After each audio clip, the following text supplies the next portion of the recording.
Hello there, my name is Brandon and I make pictures out of tiny squares. And in this video I wanted to give a brief overview of some things to consider when starting a new character sprite design from scratch. Shown here is almost every full body sprite that I made on the channel to date, all together for the very first time. And these kind of showcase different stylistic decisions, and so I'm going to pull a few of these up as examples in a moment, so let's get into it. When starting a new sprite design, the first thing I tend to consider is the sprite height, as this is going to impact the amount of resolution or pixel density that you have at your disposal when detailing a character. And height often results from what's required on screen within the context of the scene. A top-down RPG, a platformer, and a fighting game all have very different form factors with respect to how the player should look and feel within the bounds of the playable area.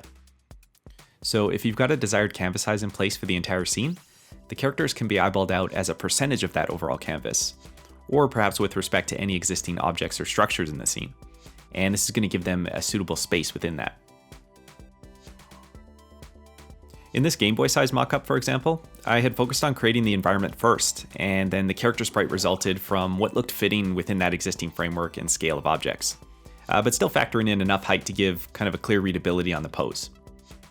Now that I'm looking closer though, this actually is probably not the most pristine example, because there's a slight flub in that he's a touch out of scale with the door there, which honestly is not all that uncommon to see in top-down games. However, had I noticed that when making this, I probably would have scaled that door up a little bit after getting the character into place. So let's just have this also serve as a cautionary tale for that sort of thing. Anyway, I use this reference sizing idea a lot even when making standalone character sprites, because I'll think about the type of game that a character would appear in.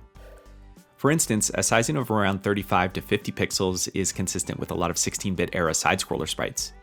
Again, because that provides a balanced amount of room to move around within the screen. The aesthetics of this era and type of game are some of my main inspiration in making art, so often when I'm designing a standalone sprite, I'll end up at a character height within this range. And I find it to be a nice compromise between allowing enough freedom of detail, but still constraining enough to provide a sufficiently pixely look. Actually, in general, a sizing of 32 pixels works as a good milestone in identifying that tipping point in the balance of approaches in sprite detailing. Of course, there's so much that comes down to art style and level of rendering beyond just the height, but I find that the sub 32 range works best for cuter, cartoony looking designs. And the reason for this likely results from the abstraction of proportion that's necessary when working in such a small space. With this sizing, it's not uncommon to end up with a sprite that has up to 1/2 or more of its total height being allocated to just the head. This is so necessary because there's a minimum amount of space needed to establish a character's facial features, if you want them to have features. But it's also a suiting stylistic thing for cuter characters anyway. And you can still get away with character proportions that do skew closer to realistic within the sub 32 range. However, the facial features tend to be limited or non-existent in order to make this work. But that becomes kind of its own unique style in a way too. When we move into a sprite sizing greater than 32 pixels, as you'd expect, there are fewer sacrifices to make in costume detailing decisions when you have that much more space to work with. And that provides a lot of freedom in bringing your character ideas to life. We're also granted more freedom to play with that head-to-body ratio. These Boba Fett and Mando sprites are nearly identical in height, and with similar levels of allowable costume elements, but the different head-to-body ratios lead to unique presentations, with Boba being more of an abstract or cartoony proportion, and Mando being something closer to realistic. The last thing I wanted to touch on is rendering style. Two of the main decisions I look for here are the number of colors used, which affects the overall level of finer detailing and shading, but also the way outlines are used, if outlines are present at all, that is.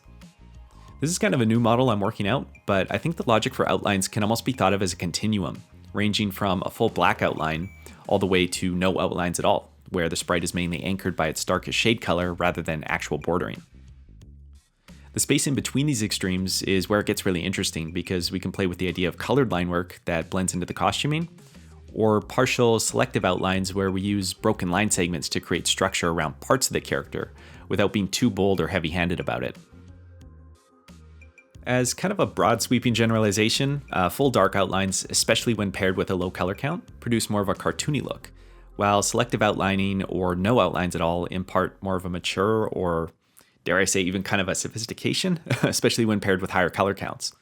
Again, this comes down to one's own stylistic preferences, and there are of course more ways to think about and use these approaches than what I'm able to discuss and show within one general overview, but I hope that provides some insight about a few of the choices that go into sprite style. As always, thanks for listening to me ramble about tiny squares. And if you stuck around to the end here, feel free to drop a comment below with your favorite sprite or sprites of all time. With no particular commitment, I'm going to go with Mega Man from Mega Man 7, Alucard from Symphony of the Night, and Spider-Man from Marvel vs. Capcom at the moment. And other than that, thank you for watching, and take care and keep it square.